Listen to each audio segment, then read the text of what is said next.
I'm Marti Michell. We've been talking about the beautiful Rachel's Baskets quilt and some of the tools used to make it. And we've already talked about the fact that we have 4 diagonal set triangle rulers, but we really have recommended for the Rachel's Basket the flip and cut large diagonal set triangle ruler. Now, just as a quick review, diagonal set quilts are quilts where the blocks are set on point. We're just using a 9 patch here, where the corner triangle is created by these diagonal rows and a setting triangle by diagonal rows of blocks. And we've already discussed the fact that the setting triangle, here's one exact size, and the corner triangle have a special relationship. A lot of people don't talk about this, so you might be surprised.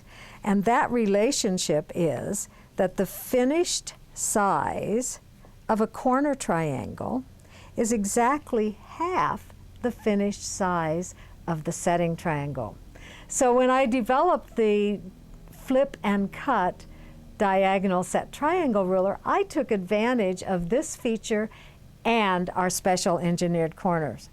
Now, first of all, I wanted to cut from strips because I wanted the lengthwise grain to be on the hypotenuse or long side of the triangles.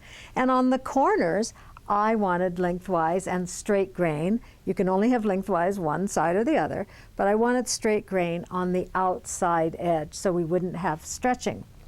So I have the diagonal set triangle ruler that has the paper behind it so that you can see there are lines here, and we have identified that this is a 11-inch block. Actually, this is a multiple size ruler.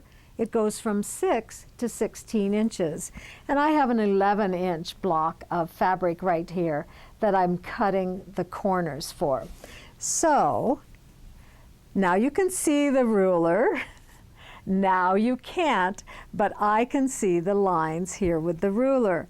And from my strip of fabric, and obviously I've already cut these triangles to make it easy for you to see, because I can't get my rotary cutter up here on the easel. So I've got the corner triangle, trued up an edge, cut, and of course I'm always going to take time to nip off the corners and move this ruler up and be able to get my engineered corners.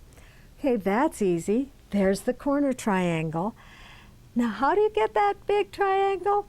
Well, because I'm cutting from a strip and I need that line. Now, when I turn this, I'm going to line that up. I've made my first cut, and it's when I turn it and line that edge up with the previously cut edge and my 11-inch with the top here. Then when I cut, I get the perfect cut. So I'm going to have to do that again. Let's do it. I've cut an edge here, and I've lined it up here and with that line. Now when I turn the ruler over, and I can line that little diagonal up with the pre-cut, I've already cut this side edge, this with the bottom, and now I'm ready to cut the second side. And the trick, the reason for all of that, you know, our tools all include seam allowances. So this seam allowance has to be removed in the flip for this to work. And when we do that, when we line up that little diagonal edge with the cut edge, there we go, that has taken that seam allowance of both blocks out. Trust me, it really works. Now the best part, because we've nubbed off the corners, taken that time, when I bring this triangle down, ready to sew to the block, once again I have perfect edges, no dog ears sticking out on either piece. That's the beauty of the engineered corners, the exact size cutting. When you're through with this, you don't have to go back and trim and reduce to size and all of that. Your triangles fit perfectly to your blocks.